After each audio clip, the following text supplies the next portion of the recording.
Hello, this is Right Side Trader. Today is February 24th, 2026, and this is going to be a quick update on Netflix, my Netflix thing that I've been kind of following here. This is all for educational purposes only, no trade recommendation, because as we all know, trading is risky. You can lose money at trading. So please check with your financial advisor. Please check with your significant other and make sure trading is something that is suitable for you. I'm going to do something a little bit different today. I'm going to look at the charts and I'm going to look at some of the financials also. I am not a financial advisor. I am not recommending the stock to buy, sell, or trade. I do actually own some shares of this, and I am trading around Netflix at this time. Just let you know that. All right, let's jump. First of all, I just want to take a quick look at the charts. And on the charts, you know, this is the same stuff. If you've been watching this and been following this, what I'm doing with Netflix is nothing has changed here. But I am going to make a change today, since Netflix is below my buy zone at this time and getting close to the low mark where I want to start accumulating shares. But I haven't seen a buy signal on my weekly chart. I usually like to see a buy signal on my weekly chart, and then let me go down and refine it down to my day chart. And haven't seen that yet. And what would that look like? That'll be looking like something like what this looks like. Let me bring up my pen also. Just I explain a little bit about my trading strategy, the way I trade anything and everything and all. So it's not a big deal. I'm waiting on something to come up. There it is. Right here. This is what a buy signal would normally look like to me. I will see a green candle. This candle, I will see this candle, then I'll see a confirmation candle like that. And then if I don't get followed through on that candle, if I end up getting a close, usually somewhere back below this area where my initial setup was, it's time for me to get out of that trade. It's just that simple. And as you can see, you know, that was like from 120 down to about 110, almost a 10% loss. Usually about a 10% loss is what I usually am willing to take on a trade. And again, it keep your position size where a 10% loss will not hurt you.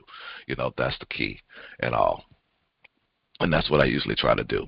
So based on that, just that whole little show you how to set up. And like Netflix hasn't given us anything like this since the split back here, which was back around here in this time frame.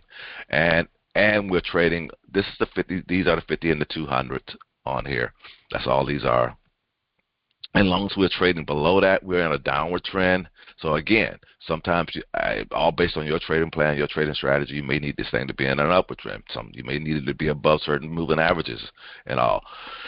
Based on my pivots, maybe I need to have it based above certain pivots and stuff, and all. That's just based on your trading plan and your trading strategy, how you want to do it.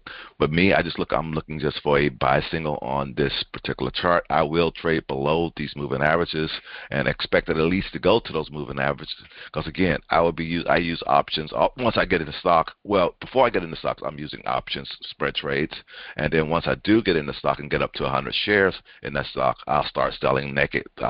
Selling naked calls against those 100 shares and all. That's just what I do. Right now, the big thing that's going on, there's been more talk, the news on Netflix. There's been more talk out there about what's going on and all. And one guy brought it up to my attention and all, and I had to go out there and take a look at that. I usually have to go out there and take a look at the news and see what's happening. And does it make sense? Because if it doesn't make sense, it's not going to make dollars. Let's just say it like that. So, and I'm not a financial guy. I'm not a financial advisor or anything. I'm just a technical trader. That's all I am. My background is not in finance. My background is in something different. So, but what I'm seeing here is still, this is the area where I was thinking it could find support. And all based on that, it came up out of here, did this, then came up on out of here. So that's around this level here, and that's why the 72 is there. Now I'm thinking about, but again, I usually don't like selling. If I'm going to sell stuff, I usually sell a little bit above it, and that's what I've been doing here lately. Now since it's down here, and my positions will be closing this week, I would like to probably set me a mark a little bit lower. That's one of the things that I want to do here today, and show that. So let me go ahead and let me do that right now. I'll do that while we're here. And that market's going to be somewhere right here where this, and I'm looking at a weekly chart is what I'm looking at, because I like to see it I'm looking at the bigger picture, because this is a longer term type trade, you know, that I expect to be holding. So I'm going to go ahead and set me another, I use alerts, and if it gets below, And I use that 63 number. That's good enough for me. Again, it doesn't have to be exact, but I wanted to, if it comes down to this area, I need to start paying attention.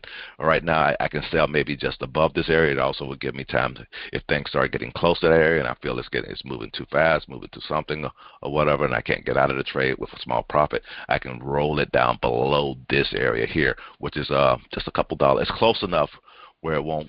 I should be able to still get some credit if the markets move there and moving in and out with time. That's why I do it like that. So again, I want to set up that additional mark. These marks up here, I actually can move them down lower if I want to. Let me move this one down to 90. I'm going to move one down to 90, and I'll say create. So, and then I moved it. And then I want to move one down here to 85 at the top of my buy zone. So this one right here, I move down to 85. And I'll explain the reasoning behind this. One of them is pretty straightforward. One of them is at the top of my buy zone. The other one is if it's getting to $5 above my buy zone and where it took off from here.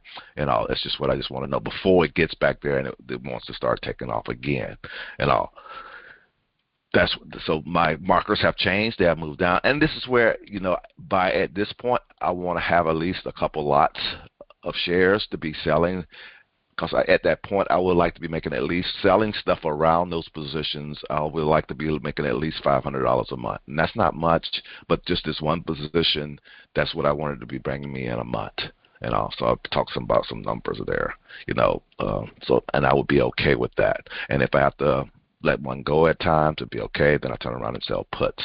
But that's that. That's the whole technical view that I see right now. The whole technical view is that we're getting close to my initial mark that I had down here. I was selling above this mark and all, just above this mark to be able to roll if needed to get below that mark and all.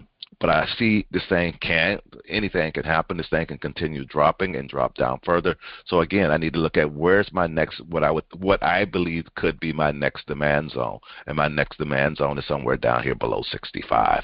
And I just put it at 63.52. It doesn't really matter exactly what. Now, the additional thing that I want to do on this is take a quick look at the financials. Because once all this stuff started going crazy, I want to look at the number of the companies that are involved in this whole merger thing and all this thing that's going on at this time.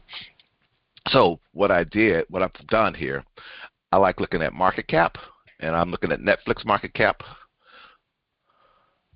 I'm looking at Netflix market cap. I should use a darker pen. I'm looking at Warner Brothers market cap, and I'm looking at Paramount market cap. I know I may not be getting the full pictures. That's the whole reason I don't like dealing with financials and prefer to just look at the chart, because I believe one of these has an A and a B type thing. I think Paramount does have something like that. I'm not sure if Warner Brothers has an A and a B also. Yeah, this one right here is the one with the Class A and Class B type thing. So again, that means they have additional, but does this market cap includes all that? Don't know. This is average over here. So all these on these pages that you'll see all should be the same. These are the individual companies and all. EPS growth and all. They're not showing any. I don't know why they're not showing anything here at all on Warner Brothers. They're only showing just this right here, growth on this one and all. And Netflix, we have stuff that has been around for a while. That may, and I think these companies have been listed more than 5 years. Don't know why the information is not here. I'm on Fidelity. I'm looking at this on Fidelity. Maybe somebody can make a comment and explain that to me. That's why I got away from financials when I'm trying to compare companies and looking at companies. I prefer to just look at the charts. But one of the other things is profit margins. You like looking at those numbers and see what kind of profit are these things making and all.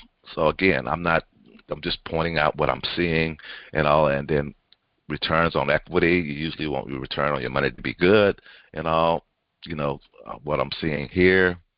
So based on what I'm seeing here, and then long-term debt, usually you want it to be low, a low percentage number, I believe. Again, somebody can correct me if I'm wrong on that and all, but this is what I'm seeing here. Then operating metrics, income per employee. And I forget what this TTM. I used to know all this stuff. Again, because when I first started out this 13 years ago, 14, 15 years ago, I was deep into the whole financial thing, spreadsheets, calculating stuff what price should be and all that kind of stuff. But I realized it didn't make any sense at all. Because again, things are never like what you think they should be. It's what the market actually is going to put it at itself. But again, operating income. You look at these numbers compared and all. This gave me the comfort to say, okay, look like Netflix is probably not going anywhere. Netflix is probably lowballing. The latest and greatest news that came out. Well, Netflix is not giving these company, I think it's Warner Brothers that they're trying to buy any more than what is actually worth. Maybe a little bit more than what it's worth at this market cap here of 71 billion. I think they offer like 80-some billion, and this company offering, almost 20 billion more than that. And I bring up that article that brought all that out, and all. I know I should have used a better color than yellow. I don't know why I just didn't switch. But let me bring that article up. I want to just, again, I'm not explaining anything. I'm just pointing this out, something that you can do if you're interested in this. Like I said, no trade recommendation. Do your own research and your own due diligence to see if this meets your plan for your portfolio and stuff and all. But this is what I'm seeing. And there's one other article that came out a few days ago that I want to bring up. Let me see if I can find that article.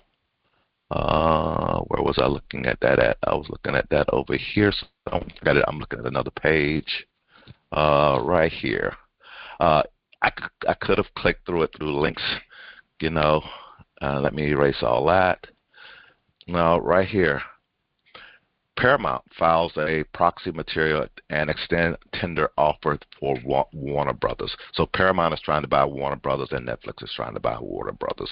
Paramount, as we just saw their financials, you kind of, well, nope, no, I don't want to give them up. It's just what they did. They're offering, they extended, $30 per share.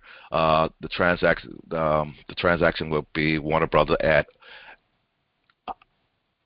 $108.4 billion, significantly greater and far more than the proposed $82 billion that Netflix was offering.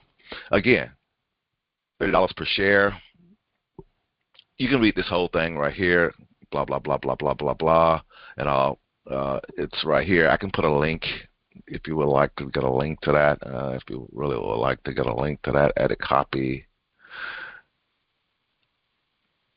clean link. I'll put a link to that in the video that I'll be putting out, where if you really want to read this and see what's going on. This just came out here, just a few days ago and all. So again, it was kind of interesting to see what was going on there. And if you go back to Warner Brother, I'll scroll up here. Warner Brother is trading at $29 a share. So they're only offering $1 more a share than what it's actually trading at. I'm sure if Netflix really wanted to, they can buy it $1 more than what it's really wanted to if they really want to go through this. But I think whatever's going on behind the scene, whatever's going on with this, it's kind of like, things that they used to do on eBay. You have one of your friends bidding something up and all, even though you're willing to sell it at a lower price. You're just trying to get as much as you can, and that seems like what's happening here. Just my opinion. Don't take anything for that. But again, we have to just kind of like wait and see what's going to happen here. And that's pretty much it. That's all I really want to share. I just want to give more of a little insight of what I'm seeing out here, what I'm thinking out here. I don't, if you care, I don't care. But it's just me. I had to go through it myself to see, okay, am I trading this thing and something's going to happen to it and I'm going to end up losing all my money? That's what you go worst case. I'm going to lose all my money trying to trade this thing. But no, I don't think so. I think Netflix will be around. I don't think Netflix will get delisted, but I don't know. Anything can always happen out here in the market. That's one of the reasons I do not like trading individual companies. I prefer to just trade the indexes and all. But that's it. That's all I really want to share. Just give you kind of like where I'm at and what I'm looking at here on Netflix at this time. Again, it hasn't really given me a buy signal, but I am sell credit spreads around top and bottom. Actually, I do own some shares, but it's not, I'm not at a point where I got a full position at where I really want to be at this time, because I see it hasn't really given me that true buy signal that I'm really looking for. And that's it. That's all I really want to share at this time. This is Right Side Trader. Hope you guys are having a great day, having a great week, and I'll talk to you this weekend. Talk to you later. Subscribe, like, let me know what you think. Bye.